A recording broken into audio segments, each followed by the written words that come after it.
1 फरवरी 2003 NASA का Colombia space shuttle करीब 2 हफ्ते स्पेस में गुजारने के बाद तेजी से धरती की ओर लौट रहा होता है। इस स्पेस शटल में 7 एस्ट्रोनॉट सवार थे, जिनमें से एक भारत की बेटी कल्पना चावला थी। ये कोलंबिया का 28th स्पेस शटल मिशन था, जिसके कमांडर रिक हस्बैंड थे। कोलंबिया स्पेस शटल में सवार सभी 7 एस्ट्रोनॉट्स अपने 2 हफ्तों की स्पेस जर्नी से काफी संतुष्ट नजर आ रहे थे और उन्हें धरती पर लैंड करने का बेसब्री से इंतजार था। सुबह 8:44 पर कोलंबिया स्पेस शटल अर्थ के एटमॉस्फेयर में एंटर कर जाता है। सभी सिस्टम्स हर बार की तरह काफी अच्छे से वर्क कर रहे थे और सब कुछ एकदम नॉर्मल लग रहा था। इधर ग्राउंड पर नासा के कंट्रोल रूम से capsule communicator Charlie Hobaugh space shuttle में मौजूद मिशन कमांडर रिक हस्बैंड के साथ लगातार कांटेक्ट में थे।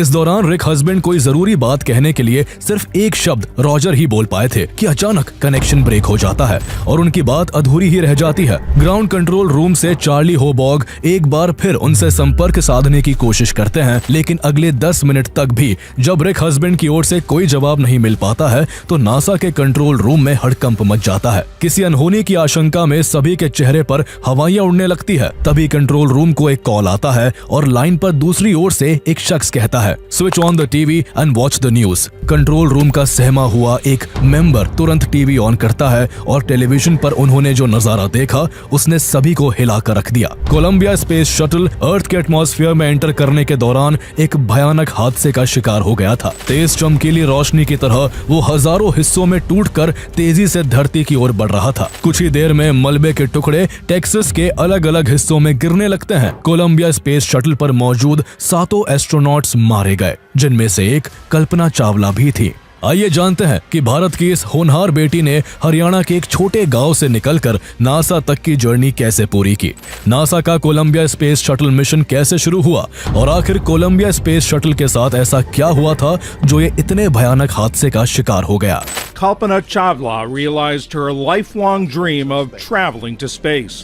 She was the first American of Indian descent to accomplish that feat. Columbia was on a science mission. 7 astronauts, 16 days, 70 experiments. Just 22 minutes before touchdown, there was an unusual reading from one of the shuttle's many sensors. 38 miles above ground, the space shuttle had exploded. All 7 astronauts were killed in the February 2003 accident.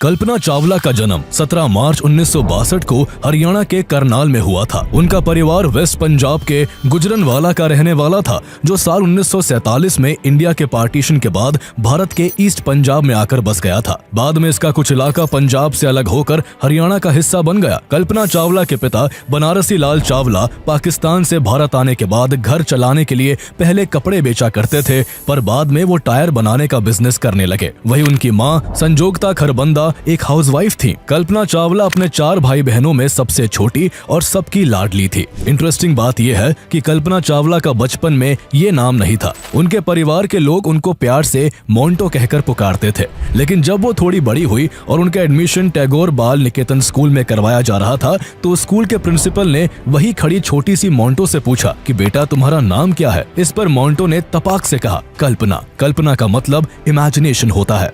उस समय किसी ने भी ये कल्पना नहीं की होगी कि ये छोटी बच्ची बड़ी होकर अपने कारनामे से भारत का नाम रोशन करेगी। कल्पना को बचपन से ही आसमान में उड़ते एरोप्लेन काफी फैसिनेट करते थे। वो घंटों तक खड़े खड़े उन्हें उड़ते हुए एकटक निहारती रहती। वो सितारों के बीच उड़ने का सपना देखा करती थी। स्कूल में जब सभी बच्चों को कोई ड्राइंग बनाने को कहा जाता तो बाकी के बच्चे पहाड़, नदी और कुछ सामान्य चीजों को ही ड्रॉ करते, लेकिन कल्पना उन पहाड़ों और नदियों के ऊपर एक उड़ते हुए हवाई जहाज की ड्राइंग बना देती थी। थोड़ी और बड़ी होने पर जब उन्हें स्कूल में साइंस पढ़ाई जाने लगी तो उन्हें साइंस से गहरा लगाव होने लगा, लेकिन इस बीच भी उनका आसमान में उड़ने का सपना नहीं बदला। जब गर्मियों में उनका परिवार खुली छत पर चैन की गहरी नींद सो रहा होता था, छोटी कल्पना जागकर सितारों को घंटों निहारती रहती। यही वो कारण था कि कल्पना चावला ने अपनी सेकेंडरी एजुकेशन करने के बाद करियर के रूप में एरोस्पेस इंजीनियरिंग को चुना। लेकिन वो जिस परिवार, जिस बैकग्राउंड और जिस माहौल से आती थी, उस समय एक लड़की का इतने एक्स्ट्राऑर्डिनरी फील्ड में जाना कोई आम बात नहीं थी। यही वजह थी कि अपने ड्रीम्स के लिए उन्हें अपने परिवार और समाज से लड़ना पड़ा। उनके पिता नहीं चाहते थे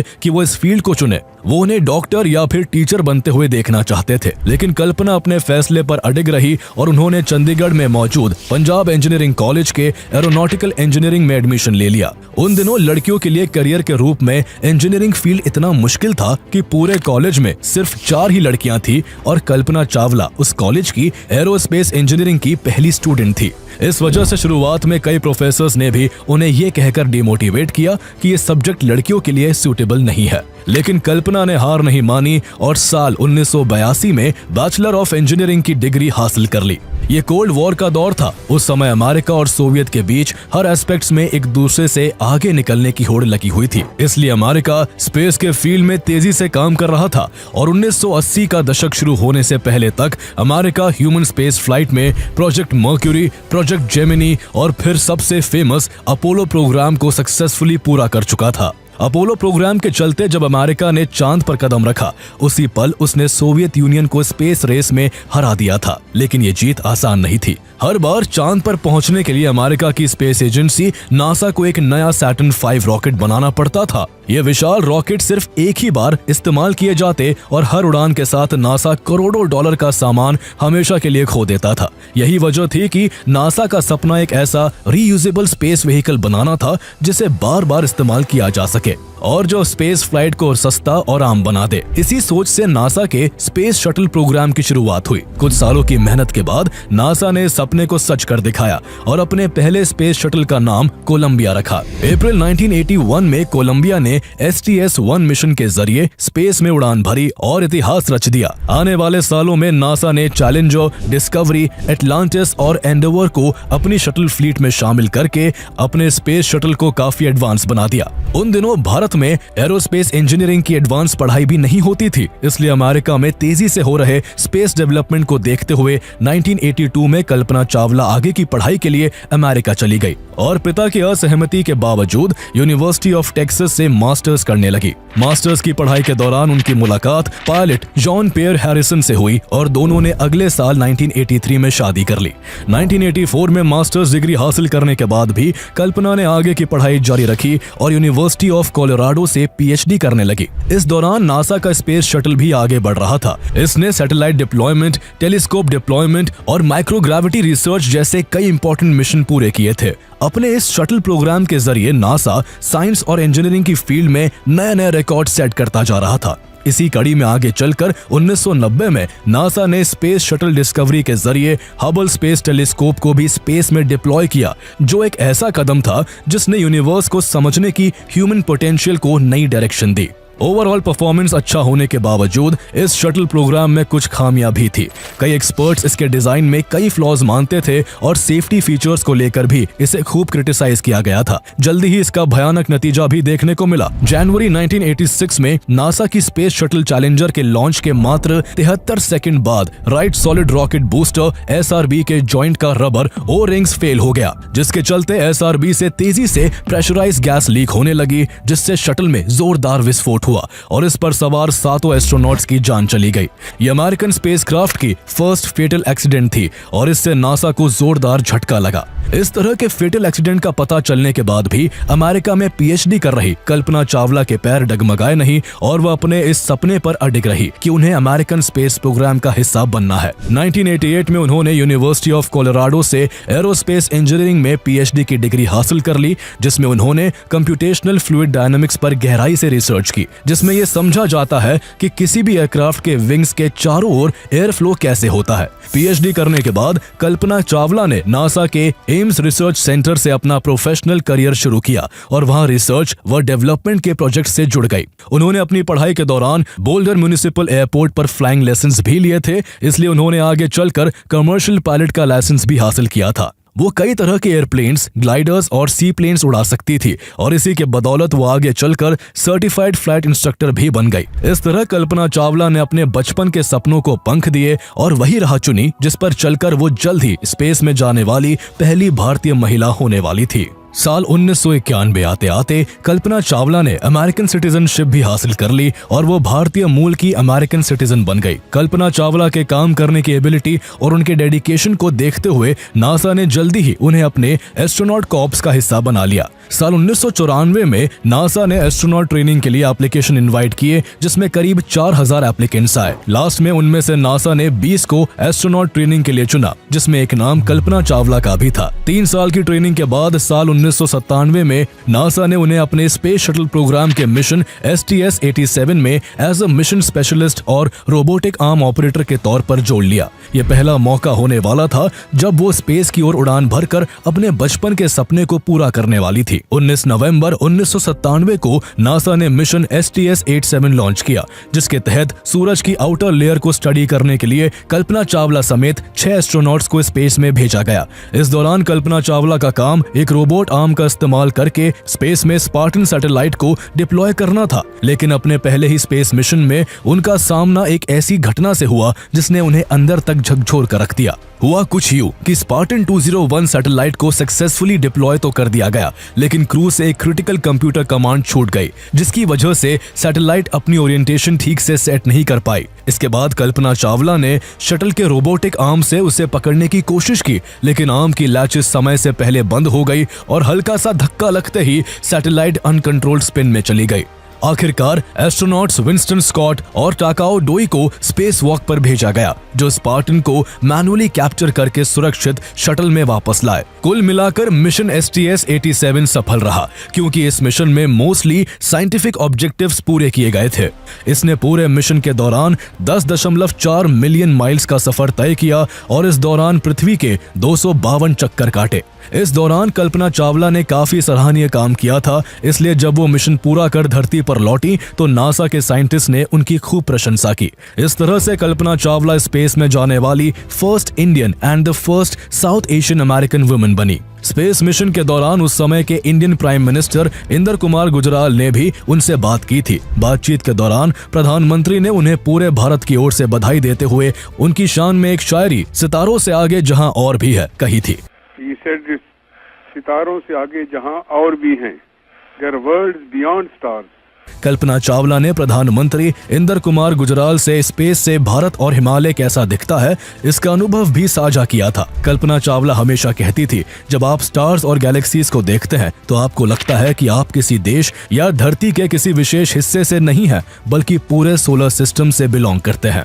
अगले 6 साल तक कल्पना चावला नासा के साथ पूरे डेडिकेशन के साथ काम करती रही और इस दौरान उन्होंने कई रिमार्केबल अचीवमेंट्स हासिल किए। साल 2003 तक आते आते स्पेस शटल कोलंबिया अपने 28वें मिशन तक आ पहुंचा था, जिसे नासा ने STS-107 नाम दिया था। नासा का यह मिशन पूरी तरह रिसर्च डेडिकेटेड था। यह मिशन 11 जनवरी 2001 को लॉन्च होना था और इसके लिए 7 मेंबर टीम का सिलेक्शन जुलाई 2000 में ही कर लिया गया था, जिनमें एक कल्पना चावला भी थी। लेकिन अलग अलग कारणों से इस मिशन को 13 बार टाला गया, पर आखिरकार 16 जनवरी 2003 को इसे लॉन्च करने का फैसला किया जाता है। इस मिशन का कमांडर रिक हस्बैंड को बनाया जाता है, जो एक अनुभवी टेस्ट पायलट थे और STS-96 मिशन का भी हिस्सा रह चुके थे। वही कल्पना चावला इस मिशन में फ्लाइट इंजीनियर के रोल में जुड़ती है, जो नासा के STS-87 मिशन का हिस्सा रहकर स्पेस तक का सफर तय कर चुकी थी। इसके अलावा 4 और अमेरिकी pilot William McCool, payload commander Michael Anderson,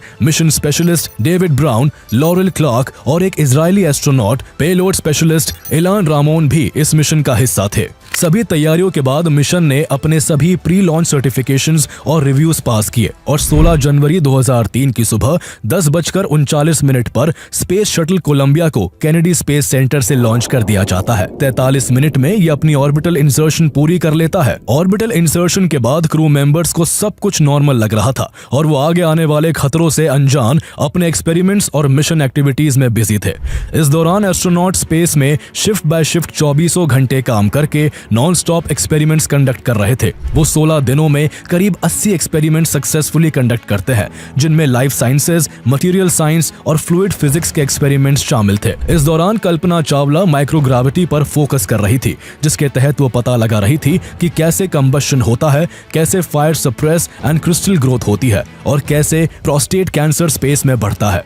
अर्थ पर सेल्स 2 डायमेंशनल मोनोलेयर्स में ग्रो होते हैं, लेकिन स्पेस में 3 डायमेंशनल स्फेरॉइड्स में ग्रो होते हैं। चूंकि कैंसर ट्यूमर्स भी कुछ इसी तरह से डेवलप होते हैं, इसलिए कल्पना चावला की स्टडी आगे चलकर ट्यूमर बिहेवियर को समझने और कैंसर जैसी खतरनाक बीमारियों के ट्रीटमेंट में काफी हेल्पफुल साबित होने वाली थी। इस तरह 2 हफ्ते तक अपनी रिसर्च को पूरा कर स्पेस शटल कोलंबिया 1 फरवरी 2003 को सुबह के 8:44 पर धरती पर वापस लौटने के मकसद से अपनी री एंट्री शुरू कर देता है। क्रू चेकलिस्ट के अनुसार तैयार था और सब कुछ सामान्य था, लेकिन जैसे जैसे शटल अर्थ एटमॉस्फेयर में उतरा, उसके लेफ्ट विंग के अंदर से सेंसर्स फेलियर की रिपोर्ट आने लगी। टेम्परेचर रीडिंग्स अचानक से एबनॉर्मल हो गई। एंट्री इंटरफेस के 4.5 मिनट बाद सेंसर्स ने लेफ्ट विंग पर ज्यादा स्ट्रेन रिकॉर्ड किया। इसके बाद ऑर्बिटर बाय मुड़ने लगा, लेकिन फ्लाइट कंट्रोल सिस्टम की करेक्शंस की वजह से क्रू और मिशन कंट्रोल इसे नोटिस नहीं कर पाए, इसलिए वो अपने काम में बिना किसी चिंता के लगे रहे।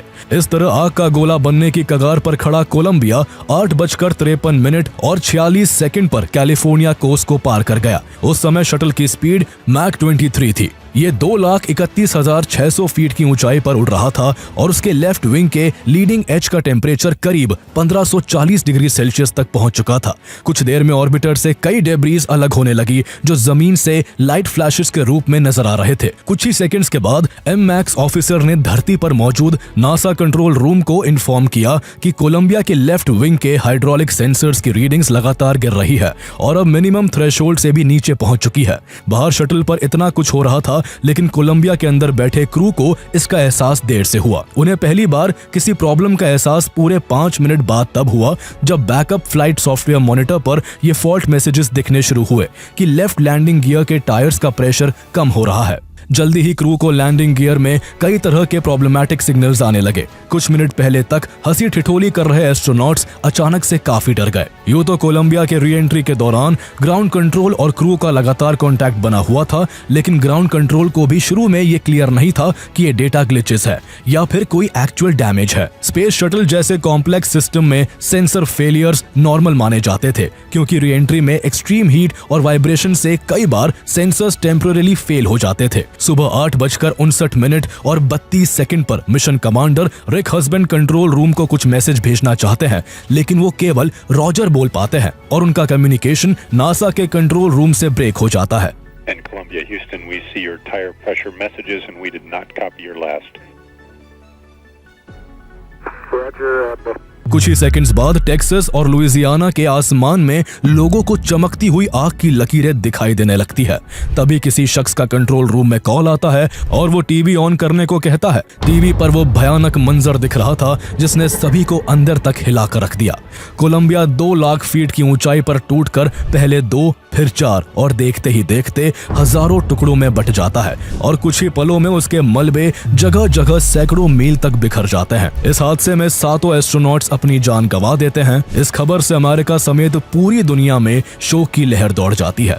कल्पना चावला की मौत की खबर सुनकर भारत के लोग भी अपनी होनहार बेटी की याद में रो पड़ते हैं। इसके बाद प्रेसिडेंट जॉर्ज बुश अपने देश को संबोधित करते हुए कहते हैं, माय फेलो अमेरिकन्स, आज का दिन हमारे देश के लिए बहुत बुरी खबर और गहरा दुख लेकर आया है। हमने कोलंबिया को खो दिया है और इस दुर्घटना में इस शटल पर सवार कोई भी एस्ट्रोनॉट नहीं बच सका है। इतनी लंबी तैयारी और सभी प्री लॉन्च रिव्यूज के बाद भी आखिर इतना बड़ा डिजास्टर कैसे हुआ?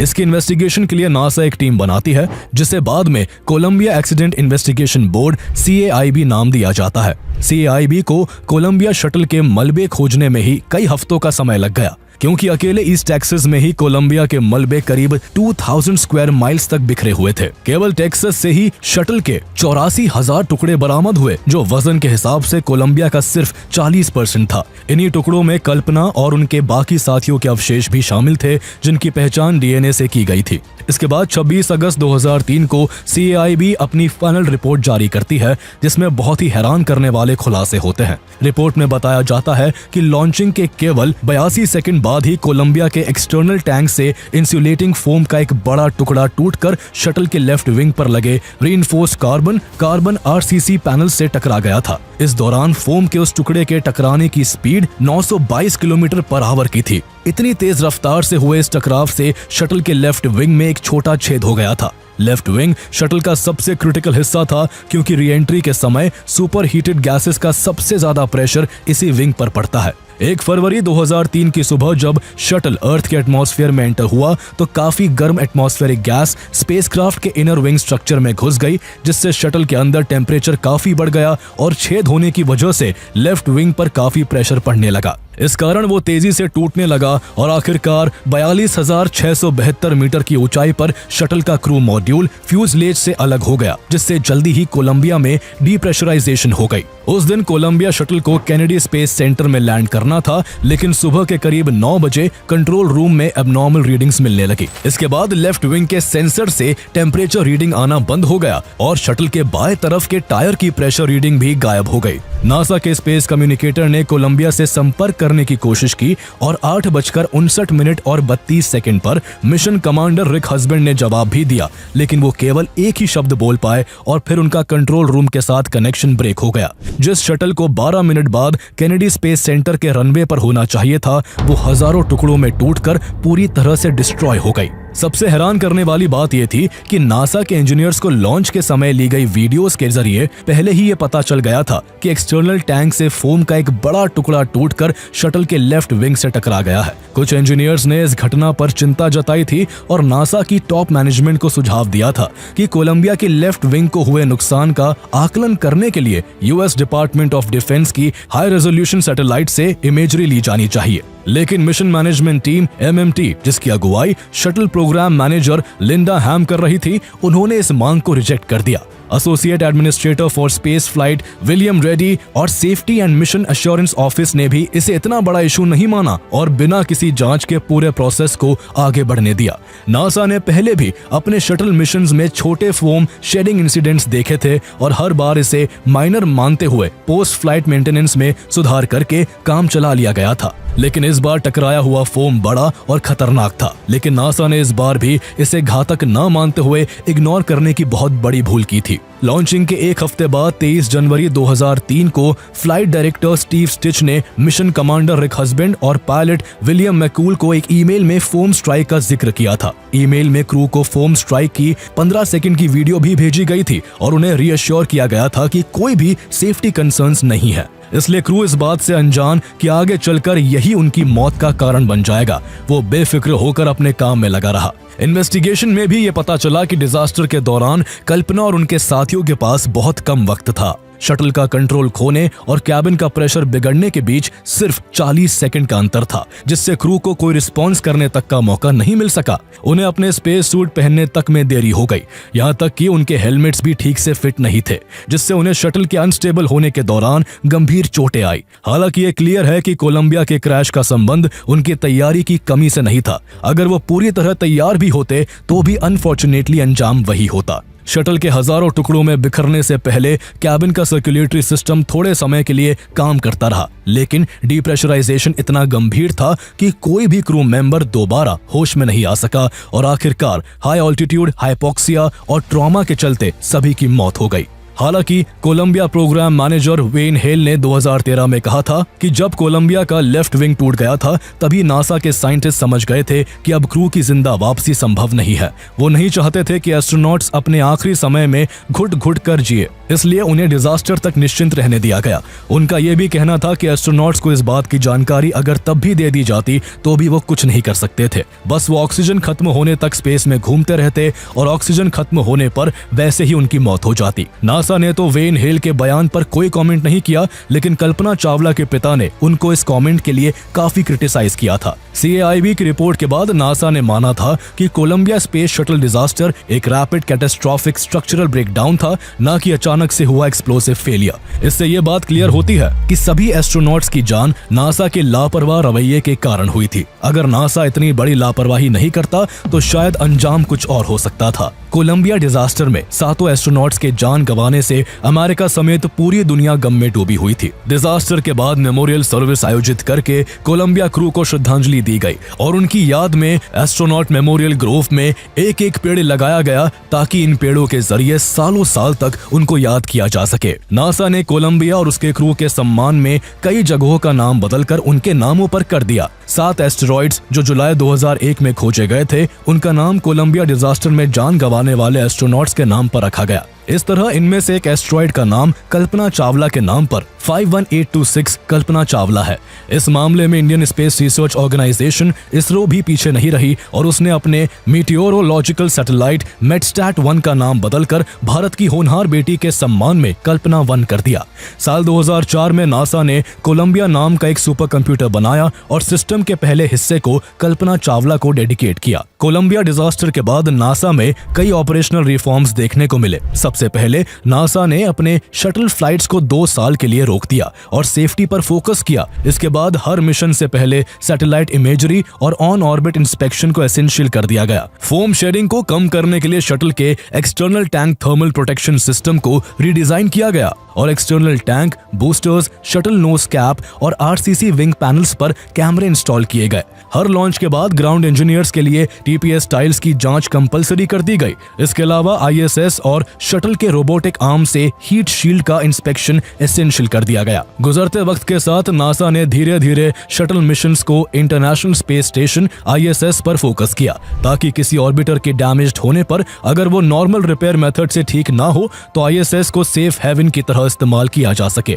इसी दौरान नासा ने एक विशेष STS-3XX रेस्क्यू मिशन प्रोग्राम भी शुरू किया, जिसके चलते हर शटल फ्लाइट के लिए एक backup rescue shuttle stand by रखा जाने लगा। 2005 से 2011 तक कई शटल मिशंस पूरे किए गए जिनमें आईएसएस के असेंबली और सर्विसिंग पर ध्यान दिया गया। लेकिन 2003 का वो कोलंबिया डिजास्टर हमेशा नासा के दिलो दिमाग पर छाया रहा और आखिरकार साल 2011 में STS-135 के साथ शटल प्रोग्राम को हमेशा के लिए रिटायर कर दिया गया। भले ही नासा का mission STS-107 space shuttle Columbia explode हो गया था, लेकिन जिस तरह से कल्पना चावला ने भारत के एक छोटे से शहर से उठकर इंटरनेशनल आइकन बनने तक का सफर तय किया, वो लाखों भारतीय लड़कियों के लिए भविष्य के दरवाजे खोल गया, क्योंकि उन्हें सिर्फ इसलिए कुछ करने से रोका जाता था कि वो लड़की है।